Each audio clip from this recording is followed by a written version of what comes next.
कृष्ण हरे हरे हरे राम राम राम हरे हरे।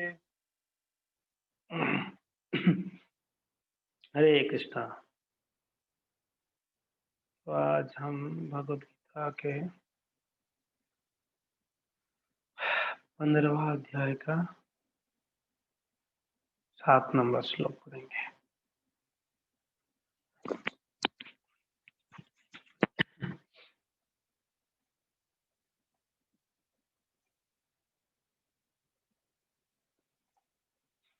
मेरे पीछे कोई उच्चारण करेंगे? सब करेंगे। अरे खड़ी और क्या। ममेवांश जीवलोके ममेवांसो जीवलोके जीवभूतः सनातनः जीवभूतः सनातनः मनः षष्ठानीन्द्रियाणि मनः षष्ठानीन्द्रियाणि प्रकृतिस्थानि कर्षति। प्रकृतिस्थानि कर्षति। ममेवांशो जीवलोके ममेवांसो जीवलोके जीवभूतः सनातनः जीवभूतः सनातनः मनः षष्ठानीन्द्रियाणि मनः षष्ठानीन्द्रियाणि प्रकृतिस्थानि कर्षति। प्रकृतिस्थानि कर्षति। धन्यवाद। तो यहाँ पर भगवान कहते हैं इस भौतिक जगत में सारे बद्ध जीव ममेवांशो मेरा अंश है। श्लोक में जो भी जीव है वो सब मेरा सनातन अंश है। जीवभूत सनातन शाश्वत अंश है। और मन षष्ठानि इंद्रियाणि प्रकृति स्थानि कर्षति। कर्षति मन षष्ठानि इंद्रियाणि प्रकृति। बद्ध जीवन के ये कारण वो जो इंद्रिया है षष्ठानि इंद्रियाणि 6 इंद्रिया है। तो 6 इंद्रियों में मन भी है। मन षष्ठानि इंद्रियाणि मन भी है। वो क्या कर रहे हैं? घोर संघर्ष कर रहे हैं इस भौतिक संसार में। उसमें मन भी है। तो ये जो भौतिक संसार में खास करके जो जीव है, ये जीव मेरे शाश्वत अंश है। और मन के साथ साथ जो 6 इंद्रियां हैं वो उससे बड़ा संघर्षरत है जीव। ऐसे करके भगवान यहाँ पर कहते हैं, है कि नहीं? तो भगवान मन को ना अलग से बता रहे हैं। ऐसे नहीं बोले कि षष्ठान इंद्रियाणि प्रकृति स्थान कर सकते। मन को एक बार अलग से बोल रहे, मन षष्ठान, यानी इसमें मन बड़ा खतरनाक है। हाँ, दूसरी इंद्रिया तो है मगर मन ही सारे इंद्रियों को आदेश देता है पाप करने के लिए। अलग अलग कार्य को, इच्छाओं को पूरा करने के लिए इच्छाओं को प्रकट करती है। तो मन, हाँ, ये मन बड़ा खतरनाक है। और साथ साथ में इंद्रियाणि, दूसरा जो इंद्रिया है प्रकृति स्थान कर सती। ये भौतिक प्रकृति जो है वो बड़ा संघर्ष करते हैं। इस भौतिक प्रकृति के माध्यम से जो उत्पन्न ये इंद्रिया है।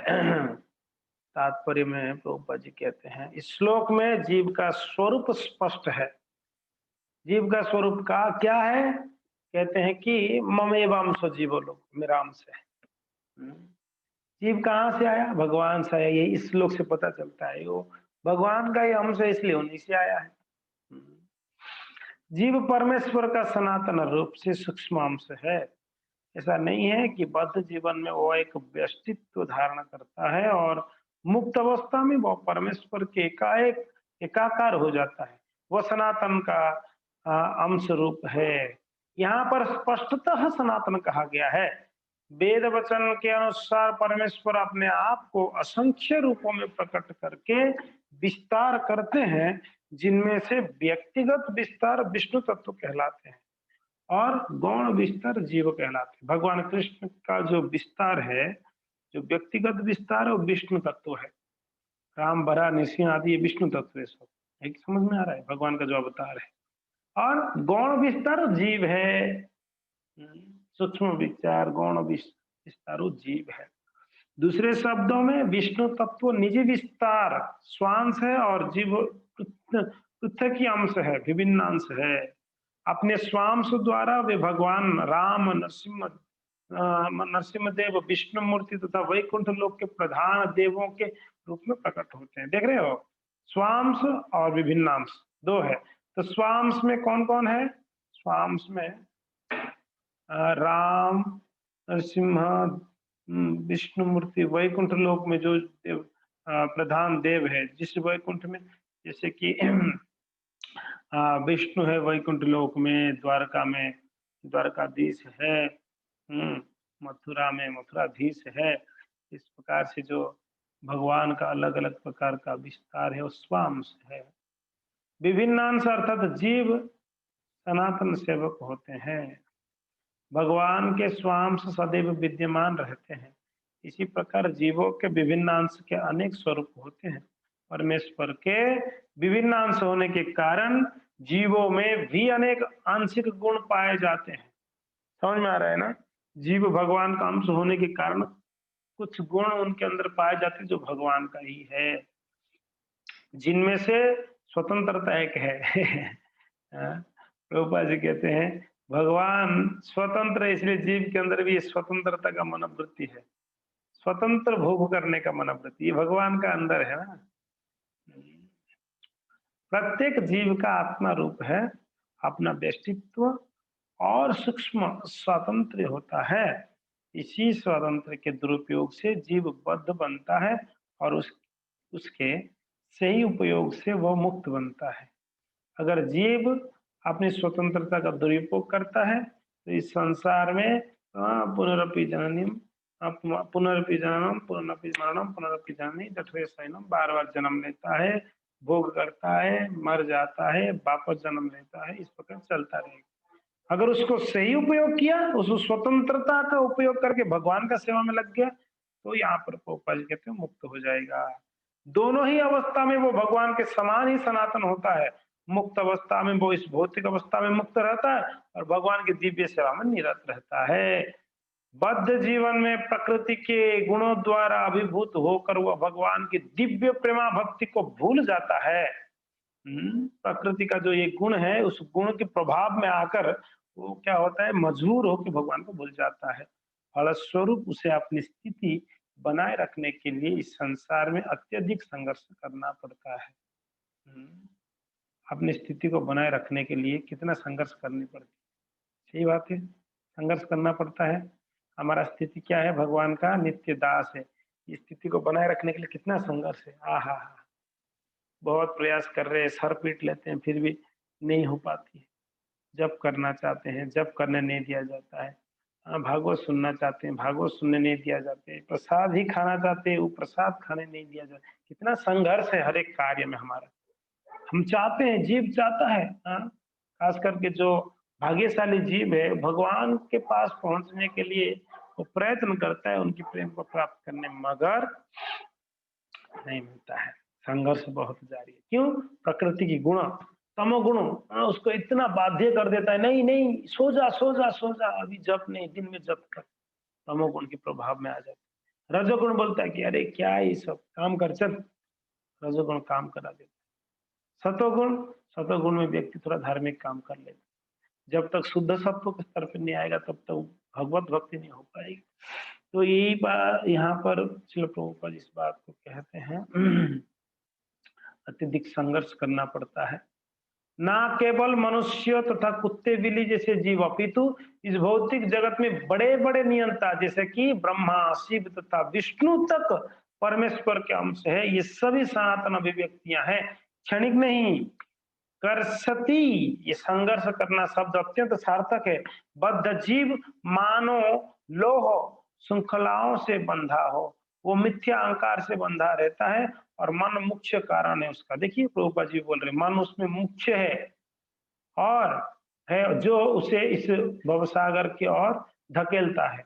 जब मन सतोगुण में रहता है तो उसके कार्यकलाप अच्छे होते हैं, जब रजोगुण में रहता है तो उसके कार्यकलाप कष्टकारक होते हैं, और जब वो तमोगुण में होता है तो वह क्या होता है, जीवन की निम्न योनियों में चला जाता है। सत्वगुण में रहेगा तो थोड़ा बहुत भजन साधन हो पाएगी, नहीं तो रजोगुण में कष्ट भुगतता रहेगा, मेहनत करना पड़ेगा गधा, और तमोगुण में आएगा तो निम्न योनि, पशु योनि में चला जाएगा। लेकिन इस श्लोक में स्पष्ट है कि बद्ध जीव मन तथा इंद्रियों समेत भौतिक शरीर में आवरित आवरित है, और जब वह मुक्त हो जाता है तो वह भौतिक आवरण नष्ट हो जाता है, लेकिन उसका आध्यात्मिक शरीर अपने व्यष्टि स्वरूप में प्रकट होता है। आध्यांतिनायन श्रुति में यह सूचना प्राप्त है, सबा एष ब्रह्मनिष्ठम इदम शरीरम मर्त्यमत मतिसृज्यम ब्रह्मा विशद्य ब्रह्मणा पश्यन्ति ब्रह्मण्या सुतो सुनोति ब्रह्मणे वेदम सर्वम अनुभवति। यहाँ यह बताया गया है कि जब जीव अपने इस भौतिक शरीर को त्यागता है और आध्यात्मिक जगत में प्रवेश करता है तो उसे पुनः आध्यात्मिक शरीर प्राप्त होता है, जिससे वह भगवान का साक्षात्कार कर सकता है। यह उससे उनसे आमने सामने बोल सकता है और सुन सकता है, तथा जिस रूप में भगवान है उन्हें समझ सकता है। जब भगवान की लोक को प्राप्त करेगा जीव, भगवान के आमने सामने बातचीत कर सकता है। हाँ, समझ में आ रहा है? किसका किसको भगवान के आमने सामने बात करने का इच्छा है कि भगवान सामने है, उनके सामने खड़े होके या बैठ के बात करेंगे, प्रभु भगवान कृष्ण देखो ऐसे ऐसा है, बात करेंगे। उसको बात करने के लिए हमको मन, ये मन की बात मानना भूलना पड़ेगा, छोड़ना पड़ेगा। मनमानी मन की बात मानना मीन्स मनमानी कहते हैं उसको। मनमानी, तू तेरा मनमानी छोड़ पहले। तो मनमानी कर रहे हैं इसीलिए कृष्ण से दूर है। मनमानी छोड़ दो, कृष्ण के नजदीक चले जाओगे, कृष्ण से बात कर सकते हो।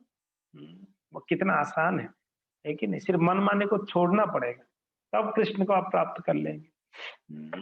यस, तो इसके बाद क्या कह रहे हैं?